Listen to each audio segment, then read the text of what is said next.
All right, I am so sorry, folks. I got a little lost in track looking at it, but welcome live with the Gothic Storyteller. I am your host here, filmmaker and writer. I'm a little all over the place and everything. I do apologize, but at the same time, name a time whenever I do stream that I am not all over the place. But welcome in, folks. Welcome in. We are now officially halfway to Halloween. We are 6 months away from our favorite holiday. Um, and I figured, you know what, on this day, I couldn't pick a single film like to solely cover. Uh, Now that I'm more kind of thinking about it, I was like, oh, you know what, I could have just strictly covered this one film or whatever. But no, I decided, you know what, since we're gonna get ready for Halloween, it's 6 months away. Let's give ourselves five films to talk about, and some of them we'll talk lengthy about, and then others briefly. One I actually just saw today for the very first time, and it's been a film that has been on my watch list for the longest time, and I'm like, you know what, this is the perfect opportunity for me to watch this film.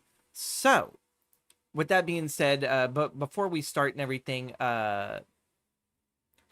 what is Walpurgis Night? Because I do have it that, it's on this date, but it is celebrated April 30th in Germany and Northern Europe, marking the eve of Saint Walpurgis, Walpurgis feast day in the shift from spring to summer. Historically, it is associated with witches gathering at the Brocken Mountains to meet with the devil, a tradition that blended with ancient pagan rites, prompting the lighting of massive bonfires to ward off evil, chase away winter, and welcome spring. So yeah, you guys aren't gonna catch me dancing naked on the mountaintop, but we can do the next best thing, and that's watch a bunch of horror films and actually really curate a bunch of horror films for you guys to watch and everything. Maybe for this coming weekend, if you're looking for something to watch and everything, we're gonna give you 5 films to watch and everything. Uh, I gotta stop using filler words. I've been kicking myself in the ass about that. So yeah, make sure to like, comment, subscribe if you guys want to sit there and see more of my live streams, my videos. If you guys are brand new here and not already subbed to the channel, we do have a YouTube membership that is fairly cheap that you guys can actually get a lot of my videos a week, if not actually a few weeks early. I've been really churning out a lot of the videos, and I believe currently I think I'm 1 month shy from actually finishing the entirety of the summer. So with that all done, we can get into our very first film of the evening, and that is Salem's Lot.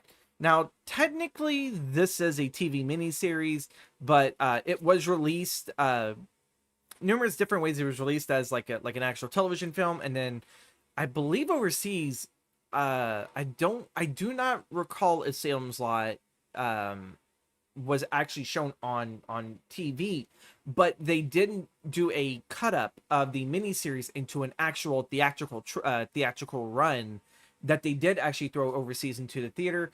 But that was like an hour and a half out of a over 3 hour long miniseries cut. The people overseas definitely kind of got shafted when it came to trying to get the entire story, in which Toby Hooper uh, and Paul Monash and everything were crafting for American audiences. And then of course they finally released the miniseries slightly edited to like a 3 hour and 3 minute setting, and that's pretty much what most people know what that is. But Salem's Lot is one of my favorite books. It's probably actually one of the most read books that I've ever done. I've done several book podcasts, mostly the Barely Bookish podcast, where we have covered Salem's Lot.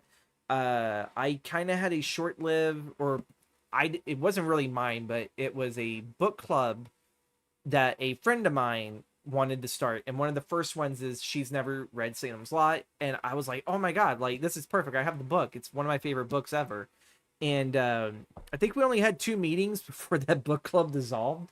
But either way, I enjoyed this. I grew up first watching the TV miniseries before reading the book, and so I kind of already had like a really good idea generally what the story was. And the story of Salem's Lot is American writer Ben Mears essentially returns to his hometown of Salem's Lot, back where he was at a short while in his childhood to live with his aunt while his mother got her life together. And one of the memories that is etched in his brain is the time that he went into the Marston house on a dare to be part of a friends group. And what ended up happening was he saw the spirit of Hughie Marston hanging on the second floor, and it burned an image into his head, and he was kind of like reduced to like a mild, I think catatonic state's not even really, but it's more of a shock. He was in just pure shock that he ended up. Can you guys actually hear me? Is my audio? I have like no clue if like it's showing the audio is up. I'm just now noticing this. So I had an update, so that's why I'm also asking. I just had an update. So okay. We have audio. It's the new OBS update. It just threw me off. I'm all like, why is it marking that it looks like I'm muted? So apologies. Either way, back to the story. So Ben's like in the shock state as a child, and obviously he kind of gets over it and everything, but the Marston house itself has actually left a indelible mark onto the boy, that as he comes back as a man who obviously life has touched him in it's probably a really bad metaphor. Life has done what life has done to him. He's not really the clean-cut dude anymore. He's had his bouts with alcoholism and losing his first wife to a motorcycle accident. And so he returns back to Salem's Lot, and he's going to write about the house that essentially has haunted him since his childhood. And along the way throughout his return, there are some people going missing. Firstly, children, and we kind of start figuring out that the lot has a vampire problem. And while some people are kind of looking at Ben Mears as like, well, this guy hasn't been here for years, he comes back and all this stuff's going on, but he's not the only new cat in town. Felt super old saying that. But there is a Mr. Straker and soon a Kurt Barlow coming into the picture. And so it's a very small Maine town, a Jerusalem's Lot, nicknamed the Lot, that is very wary of outsiders. It's a small town. They only care about like their own. They don't really care too much for outsiders. And now their children are going missing, and other members of the community are going missing. They're dropping dead of mysterious illnesses, and we obviously know who is the cause of this. The 1979 miniseries kind of gets that down to a T. There's obviously some characters that they kind of combined into like one character to just reduce the cast, because Salem's Lot is both in book and really in almost any type of adaptation that they've done, it's an ensemble film. It's an ensemble story. It's not just one man's story, but it does kind of in sense entail a bunch of others. It's just Ben Mears is more the he is the center of it all. He ends up connected to quite a few people during his short stay. And so why did I pick 79 over, let's say, the Rob Lowe, I think it's 2003 miniseries, which did okay. I think it did more in favor of Barlow compared to what 79 did. Because in 79, obviously, Barlow looks more like a Nosferatu type of monster compared to the very high European culture socialite that King had wrote Barlow. Essentially, it's all Dracula. It's American-made Dracula. And then, of course, you have the Gary Dobson Salem's Lot that had it's Bill Pullman's son. I can't recall his name. But I think those other two kind of missed the point of what 79 got. I think 79 was able to take what core storylines were in the book, and I know I keep picking up the book. I just love the book, so this is kind of also a book talk. But Hooper and Paul Monash were able to sit there and pick up what were the key storylines of the novel and put it into a mini series that definitely fits it super, super well. It has all the iconic moments. That even the Gary Dobson film has a lot of the iconic moments too. But the difference between that and 79 is the 79 film gives us time to breathe in between the horrors. It's not just jump from jump scare to jump scare to jump scare. And so I picked this because I think if you're going to start a movie marathon off this weekend to, maybe celebrate a little bit late on halfway to Halloween, I think just sitting down with a 3-hour mini series and just really getting to know the town of Salem's Lot, the characters, and get a lot of really good, impactful, frightening scares. This is the definitive adaptation. And it's not just because I love Toby Hooper because he's a fellow Texan and everything, but I truly do believe that due to the cast, and some of the cast is very questionable for these characters, because again, I love the book to death, but looking at James Mason as Straker, I do not see James Mason in the book whatsoever. I think Straker is a little bit more bullish compared to the type of class that Mason brings, which, funny enough, even as I read the book, I hear a lot of the actors from 79. And then of course when Barlow speaks, all I hear is from the 2003 one where it's bloody hell, what is his name? Because he was in Blade Runner. Rutger Hauer. I hear Rutger Hauer when Barlow speaks, and I love Rutger Hauer as Kurt Barlow. So it's not 2003, it's 2004. I was off by a year. But if you guys want to check that out, I do highly. I would at least sit there and say check all the different adaptations of this. But yeah, I'm trying to also look at the clock to make sure that we do not go over time. But Salem's Lot, it has some of the best jump scares. It's super moody. One of my friends, and really I look at her also too as a mentor, Miranda Remington. She's a photographer and recently has made me fall back in love with Salem's Lot, because for a short time where she was in California, she actually went to Ferndale where this miniseries was shot, and she showed me several of the iconic shots that were made of the lot. She was showing me the area, and I was like, wow, that it looks like it hasn't changed whatsoever. So now whenever I get a vacation, I need to go to Ferndale, California. Maybe I'll go do a future video on that of my vacation there, and it's all like, look, I am back in the lot, and obviously a lot of things have changed since 79, but it's one of those places now. The casting, David Soul as Ben Mears. Again, I never saw Ben as a blonde. He was definitely a brunette in the novel, but now when I see Ben Mears when reading the book, all I can think of is David Soul. Some of the older folks may sit there and know him from the Dukes of Hazzard, I believe so. I apologize to the older people if I messed up the wrong shit. I want to sit there and say he was one of the Duke boys. No, he was Starsky and Hutch. My bad. He played Hutch in the original Starsky and Hutch TV show. James Mason, of course, plays Straker. Lance Kerwin, who sadly actually just recently passed away, I think last year. No, it's actually been 3 years. Holy shit. Lance Kerwin is one of the most breakout acting roles in this. He plays Mark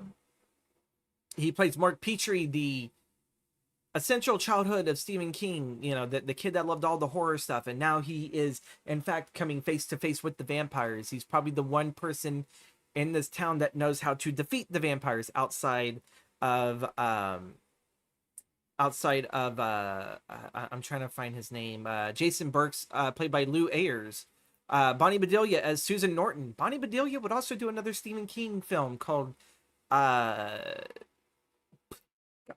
had the movie thing in my head. Needful Things. She did Needful Things. She also apparently, no, never mind. I misread that. I was like, did she do The Innocents? Like, there's no way in hell Bonnie Bedelia did The Innocents unless they did a remake. But Bonnie Bedelia, who most of you guys may know as John McClane's wife in the Die Hard movies, the first two at least. I don't think you saw her in 3 and 4. But she was in Needful Things, another Stephen King project that she actually did very, very well in. I love Bonnie Bedelia as Susan Norton, and oh my god, like it's still very much heartbreaking with what happens to Susan. It's obviously very much different from the book because for TV, um, for TV, they kind of had to change a little bit of the plot. But one of the things about this is, for one, Salem's Lot is not your usual kind of narrative of like a hero's journey. Again, like Ben Mears is kind of more the center focus, but really Ben's story, at least in the novel form, kind of wraps up almost midway. He ends up confronting a lot of the ghosts and past traumas with the Marston house, and I kind of feel like he puts out all the rest when, spoiler alert, he sadly has to stake his very his recent love, Susan Norton, inside that house. After that, it definitely feels like the rest of the novel is okay. Ben's story's done, but we need to take care of the vampires, and then that's pretty much it. So I think I got through my book talk slash uh, movie recommendation. Our vampire film for uh, for the halfway to Halloween is Salem's Lot. I think it's a perfect vampire film. If you guys are looking for other recommendation for vampire films, obviously I'll tell you guys to go watch Bram Stoker's Dracula. Gary Oldman's Dracula is amazing in that. If I'm going to drop in another one, here's another one that's Toby Hooper related and vampire related. Life Force, Space Vampires. Very much follows the story of Dracula with some things change, but I think that that's a vastly underrated film. Do I think it's perfect? No. I actually think it's a little too long and probably could do a little bit better with shedding off a couple more minutes, maybe like 10 minutes or so, maybe 15. But oh my god, I wish a lot of people talked about Life Force. Life Force is an amazing film. So now we're gonna move to something I would say is a little bit more current. Our werewolf film, which is Werewolf by Night. It's really practically 43 minutes, 40 to 43 minutes long. It's a very cut and dry story. Essentially, uh, we have Jack Russell, who is our titular Werewolf by Night, uh, joining a party of 5 experienced monster hunters to remember the death of Louisi's Bloodstone. But Jack's not really here for the monster hunter. He's here for the monster that these guys are going to go fight. And with that, he ends up meeting Ulysses' daughter, which is Elsa Bloodstone. And they kind of have a common goal. Elsa's here for the Bloodstone, and Jack is here for his friend, Man Thing, which I'm trying to think of. Ted, that's what it is. I keep always trying to call him Alec, but that's Swamp Thing. They're very, very similar, but still, regardless. Werewolf film, something current and everything. I actually really enjoyed this. It's a nice nod to Universal horror. In my honest opinion, it's a nice nod to that. And yeah, I love that they used the werewolf correctly. Most of the film, you see Jack as he is played by Gael Garcia Bernal. Hopefully, I think I said his first name correctly. I think he did amazing. And like, I'll just flat out sit there and say it. In the future, for 2027, I am doing a video that does talk about this and how Marvel really needs to embrace the horror world in their MCU. Make it a pocket dimension, and just fill it with all these monsters. You kind of already have a really good central character, with that being Werewolf by Night, that can guide us through the world of the monsters. We have actually a very good, likable character in Elsa Bloodstone, played by Laura Donnelly, who she can be our kick-ass heroine, that isn't completely protected by plot armor. I would say it's like there's been a couple of times throughout Werewolf by Night where it's like, oh, like, is she actually gonna die? Oh my god, like, what's going on here? But I think that she's amazing. I love a lot of the nods to other horror icons, or horror characters in the Marvel universe. And yeah, the less said about this, the better. My video that I do actually want to cover is that Hulu did actually have a horror universe it was going to do for the Marvel world called Adventures in the Fear. And we kind of got the first part of that with the Hellstrom series, which is Damien Hellstrom and his sister Anna, aka Satana, um, and them dealing with their devilish father. I agree. Bring to Dracula. So yeah, I plan to do a video. I'm going to be making it later this year, but it will be coming out next year, where I kind of pitch an idea of, let's bring back the Adventures in the Fear and let's make this an anthology run, very kind of similar to the Marvel Spotlight special, but it's horror themed, and we get something either on Halloween or maybe the week of Halloween. Something, because to me, I think that that would actually be a really good investment for Disney Plus, if there's like people who are Marvel fans and it's like, oh hey, we get like this Halloween special, they do really good on the monsters and the horror aspect. It's not super gory, but at the same time it's not too campy. It's fun enough that I think a lot of people enjoy, and they can release it both in a black and white and a colored version, because they did release a color version of this. It originally released in black and white, and then they released a year later, I believe, a colored version. And then I think November, the month after Werewolf by Night first released, they actually released a documentary, because Disney loves doing those now, where they did cover it. Sounds like it would be fun. Definitely. I have a lot of pitches, and I don't really want to spoil them. I don't want to spoil the future videos, so you guys are gonna have to like tune in. Welcome in, Cody, and welcome in, Rock.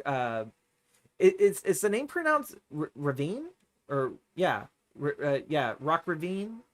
I think that's how I've been always reading your name. But welcome in. I think this is the first time I think I've seen you here in our live. I hope you guys are all having a wonderful Thursday. But yeah, the less said the better and everything. Werewolf by Night establishes just horror and fun Gothic fantasy. I think in Riverine. Okay.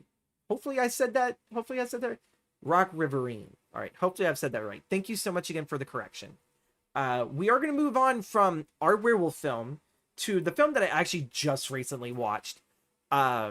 So we're probably not going to talk too long about this because it's just fresh thoughts. Hagazussa, I always saw it as a heathen's tale, but the poster here calls it a Gothic folk tale. And I've kind of covered on this channel, especially with the 80s, the mixture of Gothic horror and folk horror. And it seems like the 80s really loved that with the Company of Wolves, and a few other films that I've actually listened. Ooh, this cover looks so nice, right? Welcome in, X Gibson. But yeah, Hagazussa. How do I describe the story of this? Because I just again recently saw this. It is about a mother who, as a child, saw her own mother go insane. She was assaulted in one way or another. And we kind of sit there and see the trauma from the childhood of her mom going insane after a supposed bunch of witch hunters came knocking on their door. And now this woman is kind of doomed to repeat her mother's fate and everything. The townspeople are kind of like scarlet lettering her. They're treating her like an outcast. They believe that she's cursed, and that's why she lives out in the fields. That's why she's kind of awkward around people. It's because, for one, she's not really been socialized. But I kind of feel like for a film like Hagazussa, I definitely feel I am X Gibson. He don't stop your flow. It's Knox. Oh, hi. But yeah, no. This film really it talks about mental health in a sort of way that I feel like it doesn't.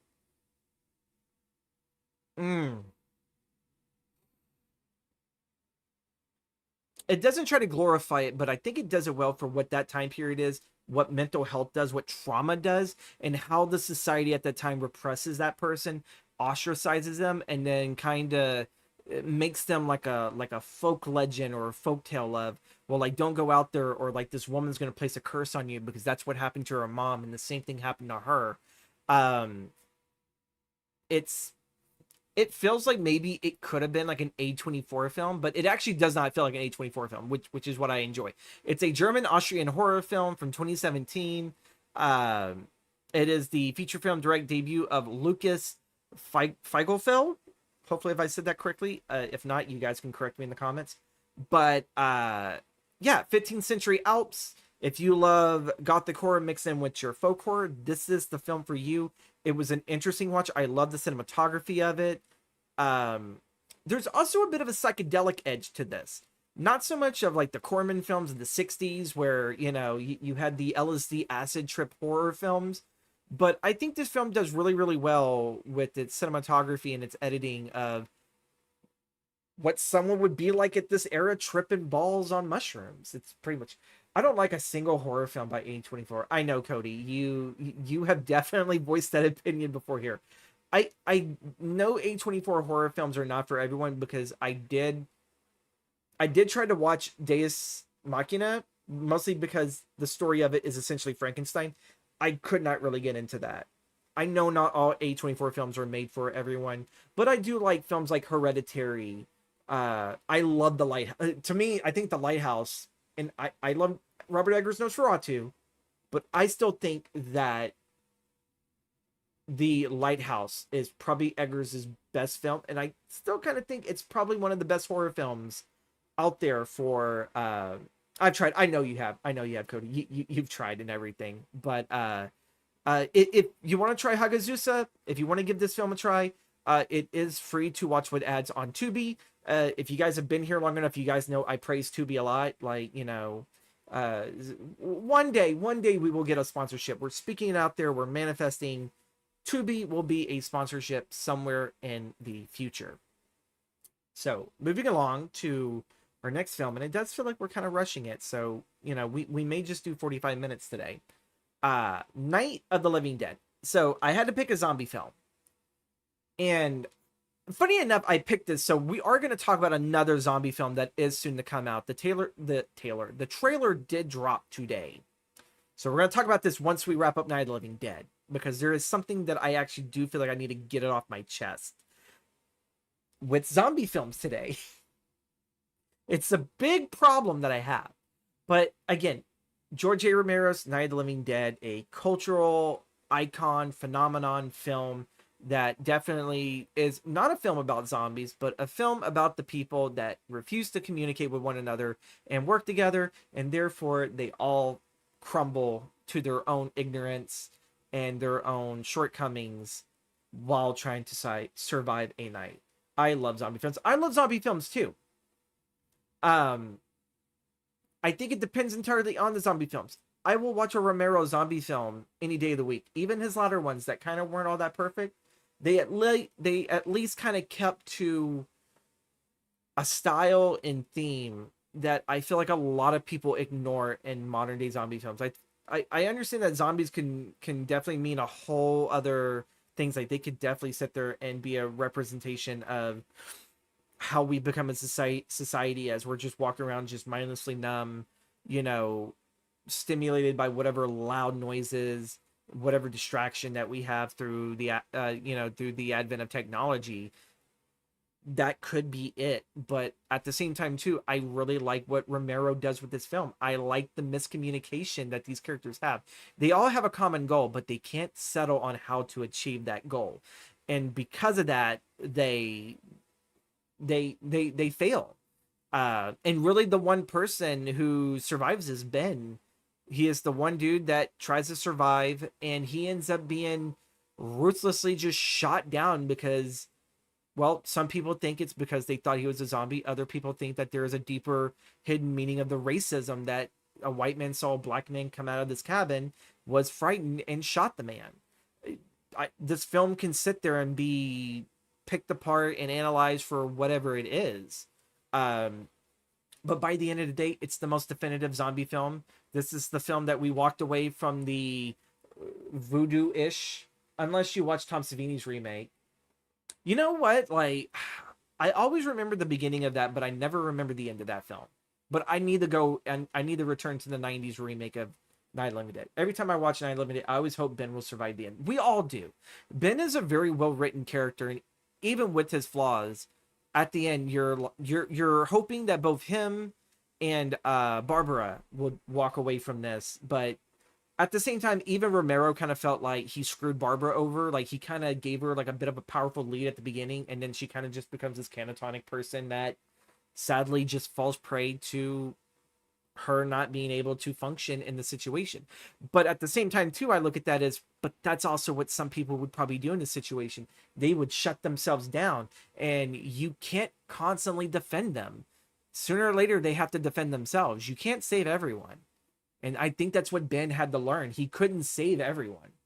Well, yeah, in the remake, Barbara lives. Yes, in the remake, Romero corrected himself because he felt like he was a bit meaner towards women in his earlier films.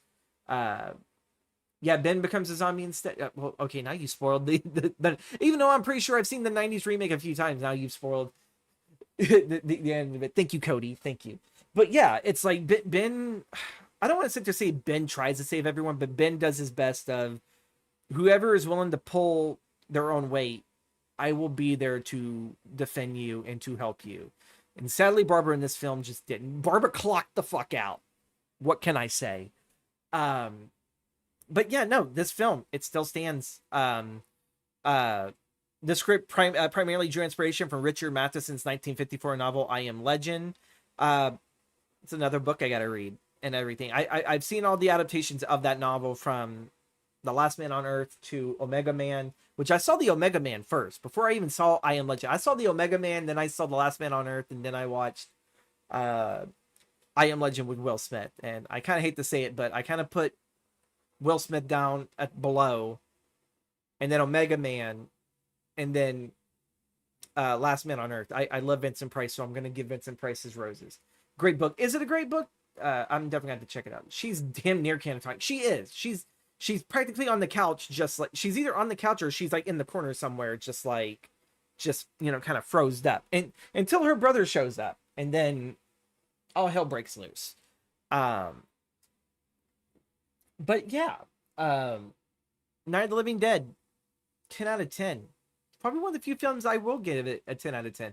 It's one of the best zombie films. It is the definitive zombie film, and it has been remade, rehashed, but never truly replicated outside of what Romero did with Dawn of the Dead and Day of the Dead. I kind of feel like those films are also too in their own wheelhouse and everything with the whole trilogy.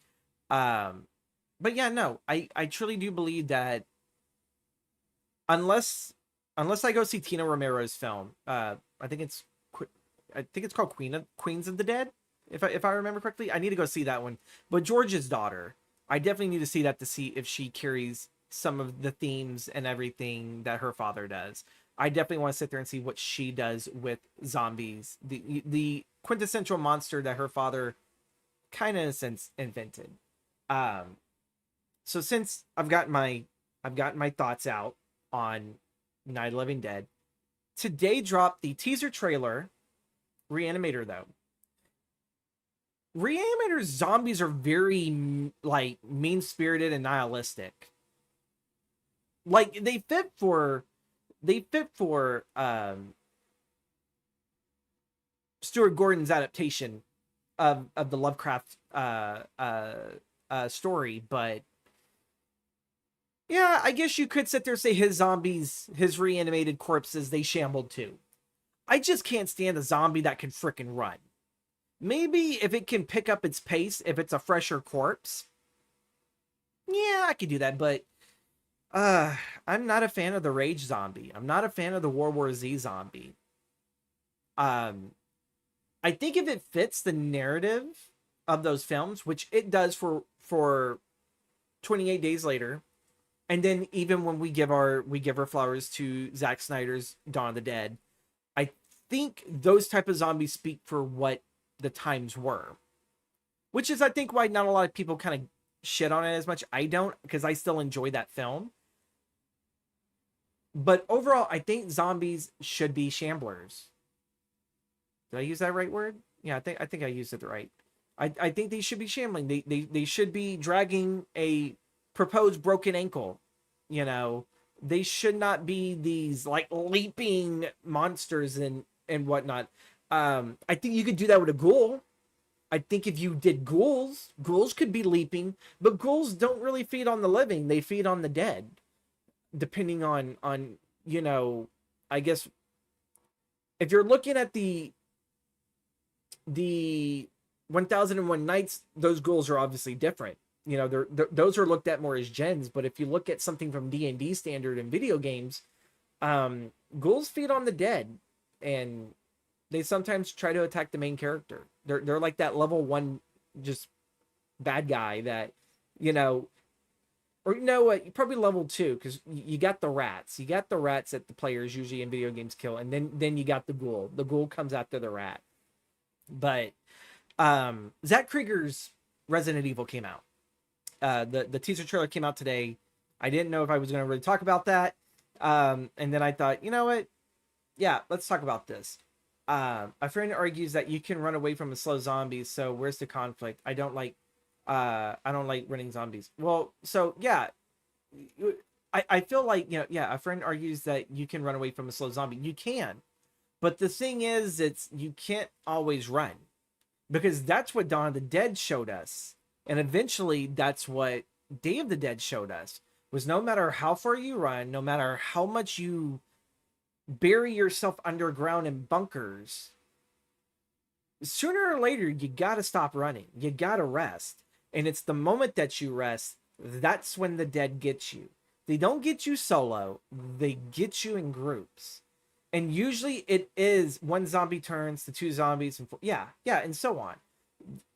The danger of zombies is not the one. The one is the warning.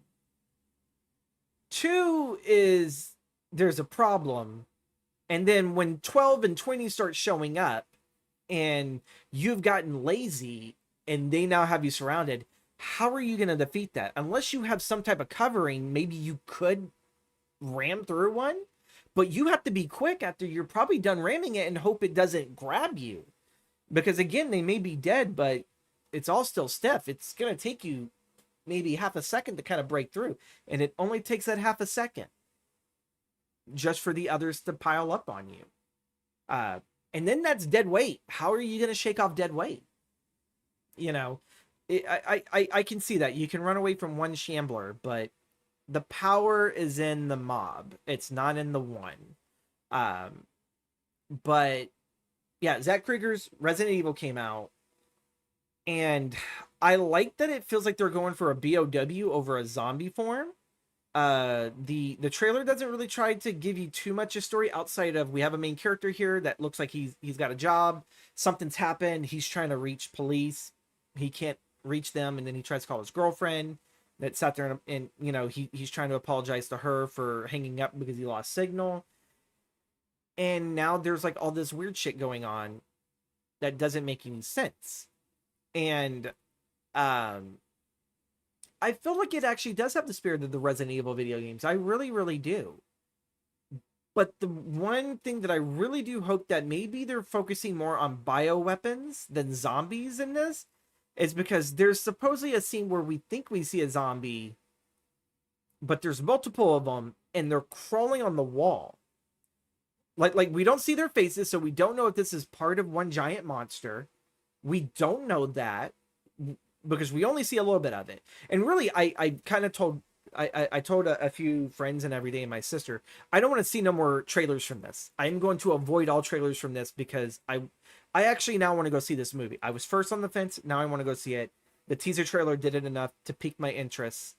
But my worry is that they're going to try to turn their zombies into Evil Dead Deadites. And I've noticed this in a lot of zombie media, is that the Evil Dead zombies, or the Deadites as what they're called, they seem to be making a really huge comeback. And I like to remind people, Deadites are not zombies. They are demons inhabiting meat suits. They're demons possessing dead bodies. That's why you always get these popping bones, because the body's not living anymore.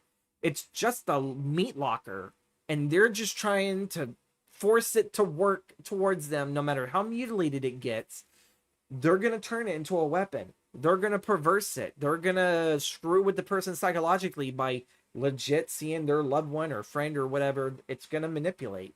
So I really do hope that the zombies in this movie are not deadites.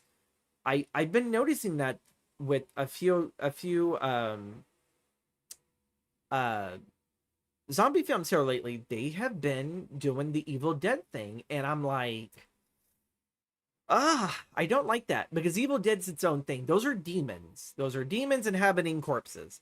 Um, I think the soul has been completely stripped out. I think the body is like already dead by the time that the demon inhabits.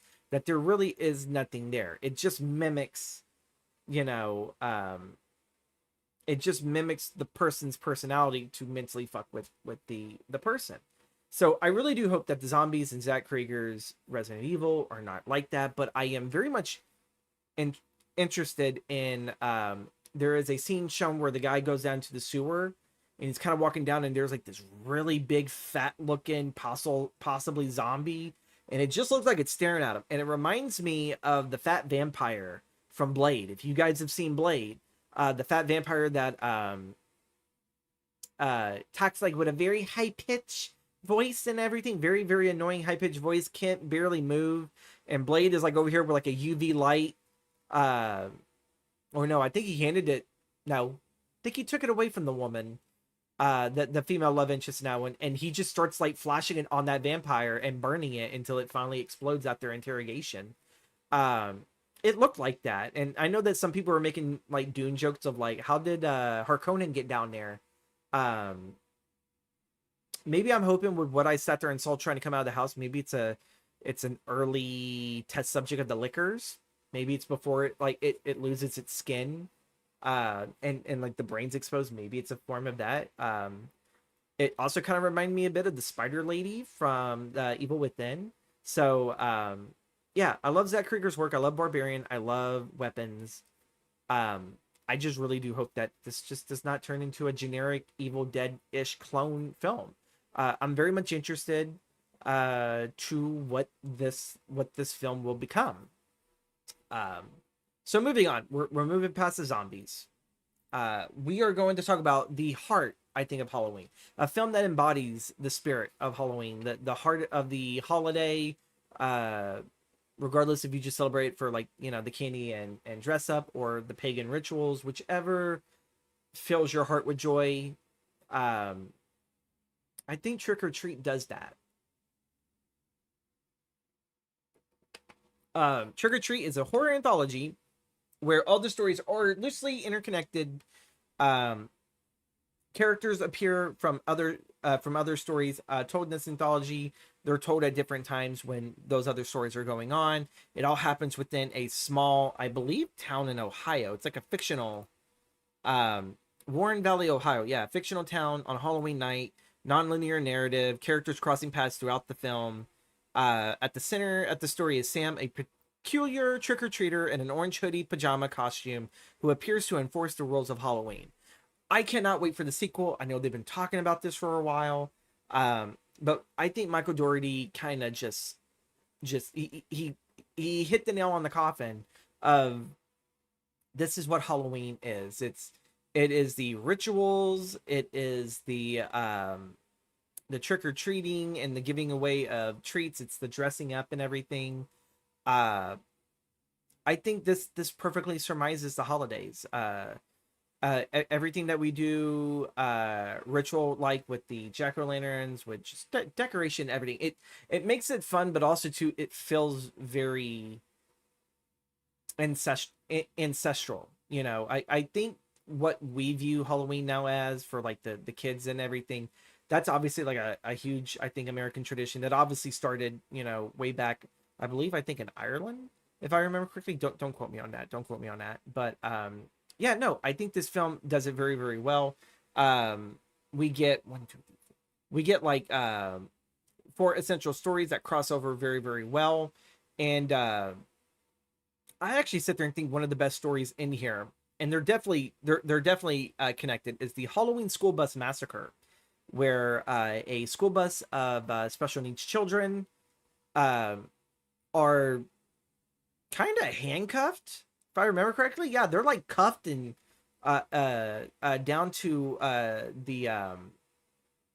the bus stop on the bus, and this bus driver is paid by the parents of these children to essentially get rid of them because the parents are just tired of taking care of their children. It's very nihilistic and dark. And the bus driver obviously survives, and these children get driven off a cliff and into the water, and they all sink. And there is this ritual that these children do that bully this one girl that truly does believe in the spirit of Halloween. That they bring these lanterns, these jack-o'-lanterns, and that they have brought them essentially as an offering for the children's spirit. And obviously this terrible prank that they're going to do on this little girl who's dressed up as a witch and everything. They do this terrible prank to her just for the laughs and everything, and you know, just to be mean, and then it backfires on them. And I feel like this is very much a comic story from Tales from the Crypt. It feels very Tales from the Crypt, very Creepshow, Tales from the Crypt, you name it, any of those horror anthologies. And this story picks right back up later on with the Sam story towards the end, where Sam confronts the bus driver, who we've seen throughout the film, played by Brian Cox, who just has a huge disdain for the holidays, does not like kids whatsoever. He's very much a grumpy, curmudgeon-y asshole. And the past comes back to haunt him. Sam comes in and attacks him and reminds him, you know, that, hey, you've been screwing around with the holiday tradition. You have been stealing candy from children. You've been frightening them, but giving them no treat. And yeah, you're being a bit of a buzzkill on my holiday, dude. So Sam obviously has to rectify that. You know, he's gotta cut a bitch. He's gotta beat him up. I think the best way I can put it, it's the most serious way compared to Family Guy when Stewie is beating up Brian, asking Brian, "Where's my money, man? Where's my money?" That's pretty much what this is. And Brian Cox takes one hell of a beating, and he gives the beating back to Sam until he starts rectifying what he's done, and he starts giving back the candy to the children, and you know, he's being part of the community and being part of the festive holiday, up until towards the end when he finally gets a doorbell ring with a bunch of trick-or-treaters, and they're all the children he has murdered back in the day when he was paid for by the parents, and they get their just desserts on the guy. And I don't know, there's something very much poetic in judgment, but you know, to the fact that you throw a man through the ringer on a holiday he doesn't enjoy, and he finally rectifies it, but he's not completely forgiven yet, because the sins of the past do return. And I think he already had lost his dog. I don't even think that something happened to the dog, or maybe the dog just got away. I can't recall if those children did anything to the dog. I don't think they did. I don't think you're going to see dead puppies and trick or treat. I hope not. But yeah, we have like the principal and the surprise story that I think also does really well when crossing over. You have this principal that is essentially a serial killer that likes to murder children on a Halloween through poisoning the candy, which also kind of goes into more of the why you should always check your candy.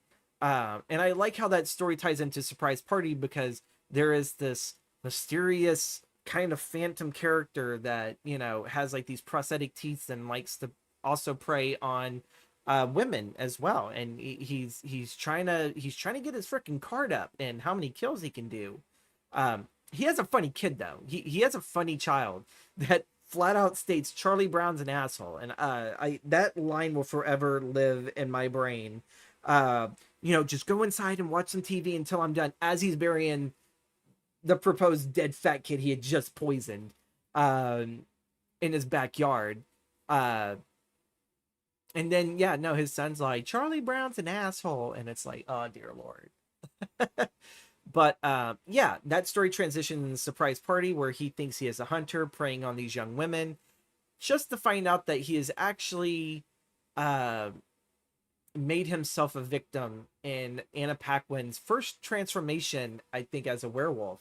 I think the dog, yeah, usually in horror films, the dog always lives. You never kill the dog in a horror film. I think it's very rarely that they've ever done something like that. Salem's Lot, they sadly did kill the dog. So if you're a dog lover and you watch 1979 Salem's Lot, there you go. If you're still watching and you haven't walked away to go watch that, I've given you that warning. There is a dead dog in that movie. And even then, they do it very lightly compared to what the book is. The book did it even worse, and I'm pretty sure even Steven sat there and thought, it was like, wow, people are really gonna think I hate dogs. But yeah, no. Trick or Treat is the heart. What do you guys think? What's your favorite vampire film? What's your favorite werewolf film? What's your favorite zombie film? Your favorite witch film? What film do you think embodies the spirit of Halloween? Drop it down here in the live chat here, because we still will be here for a few more minutes. And if you're not watching this live and you're watching this afterwards, drop it down in the comments below. I love to sit there and know what's your list. Vampire, werewolf, witch, zombie, the film that embodies the spirit of Halloween. What do you guys think? What is your picks? I would love to sit there and know. There's definitely been a few of these videos now that going through it, it's like, you know what? I do plan to do a feature video on this in the future. And I think that's what the one thing I kind of really like about doing these live streams is, as I talk about these and I do a little bit of a deep dive and I share my thoughts and opinions about these films, it really kind of makes me think, it's like, you know what, I could easily do a video for those that truly do enjoy these films and that I love these films. Halloween 3, Trick or Treat, and Creepshow in a way. That's fair. Yeah, Halloween 3, which again, if you guys actually didn't sit there and catch Monday's stream, we did actually talk about that. We also talked about Halloween the video game, so you guys can watch that down below. I say it down below like the video's gonna be down, but on the channel. On the channel, you go to my live streams, and that's our first night of Halfway to Halloween. Trick or Treat, yes. And Creepshow. I think Creepshow, yeah, Creepshow was probably one you can definitely watch. The same thing for Trick or Treat on Halloween, and it all fits. And there's a story for everyone on Creepshow. You have your creature feature, you have your supernatural zombie of someone did not get what they want in life and they return from the dead to get what they want. You know, I'm gonna get my birthday cake, if you guys understand that reference. I'm trying to figure out what all was also in Creepshow. Because yeah, there's Father's Day, The Lonesome Death of Jordy Verrill. So I'm not gonna lie, even looking at old school Creepshow, I do not care for the holy old jeebers Stephen King as a southerner, or just someone of a country bumpkin origin. And I always kind of linked, words are hard today. I always link that it's just a space version of you need to quit wanking off, otherwise you'll get the hairy palm. And it just kind of feels like that's what happened to him. He just wanked off one too many times and now he has moss growing all over him. Something to Tide You Over. Oh, that's the one with Leslie Nielsen where he's he gets back at his cheating wife. Meteor shit. Yeah. That's another line from that film. Jesus. Meteor shit. Yeah. But Something to Tide You Over, I think, is also a really, really fun one. And then They're Creeping Up on You. I don't know why. Oh, this is the cockroach one. Yeah, no, I've always passed this one. Even as a child, having the cockroaches crawl all over. God, no. I can't do it. Let's see what Rock said. I adore Night of the Living Dead, but have to confess to love and Shaun. You know what? There's nothing wrong with that. I love Shaun of the Dead because outside of the horror comedy aspect to it, it's really a story about friendship and about finding direction in life. I love Shaun of the Dead. Shaun of the Dead does... Maybe some people think it's overrated, but I think it's overrated for all the wrong reasons. The core story of it all about a dude that just pretty much just wants to do nothing but just sit around and play video games and do the same old thing with his buddy.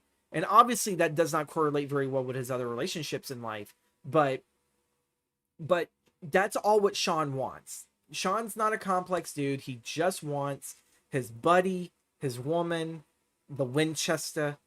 You know, he just wants something simpler. Where his ex girlfriend, Liz, wants a little bit more than that, and Sean's just not that interested whatsoever. But he kind of learns that if he wants to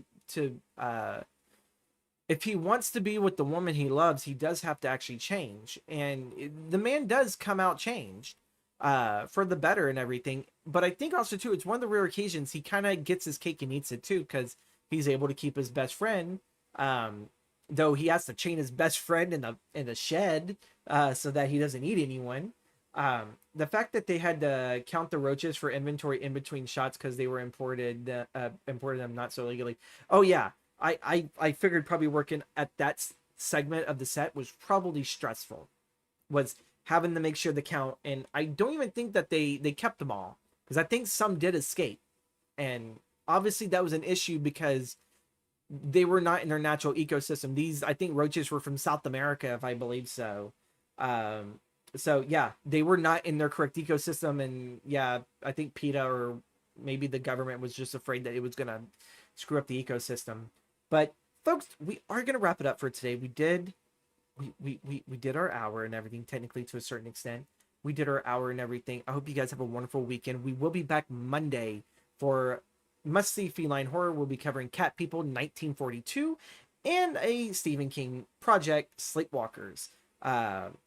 So I'm pretty sure the first half of this is going to be eerie, building up suspense, Val Loot, and then the next one is Cop Kebab. That's the mood that we're going to probably get for the next stream. I love this chat. Thank you. Of course, Rock. It was great to have you here. Thank you so much again for the support. I truly do appreciate it. Folks, you can find me down below in the comments for the socials, Instagram. I do also believe I have my link tree, so it can take you guys to everywhere else that I have. Thank you guys again for watching. If you guys are watching this post live and watching in your own, meaningful time and everything, I really do appreciate you guys sticking around, listening to me ramble about horror films that I love and everything. Sure, not all of them are quote unquote gothic, but you know what? I love horror, and I love what the genre can do and the stories that it can tell. I hope you guys had a wonderful Thursday. Again, we're 6 months away from Halloween. I cannot wait. It needs to come sooner, because the last thing I really cannot stand living in Texas is the summer. And if anyone that has lived in Texas long enough knows, summer is technically really 8 months out of the year. So you guys have a wonderful evening, and I will catch you guys all later. Take care. Bye-bye.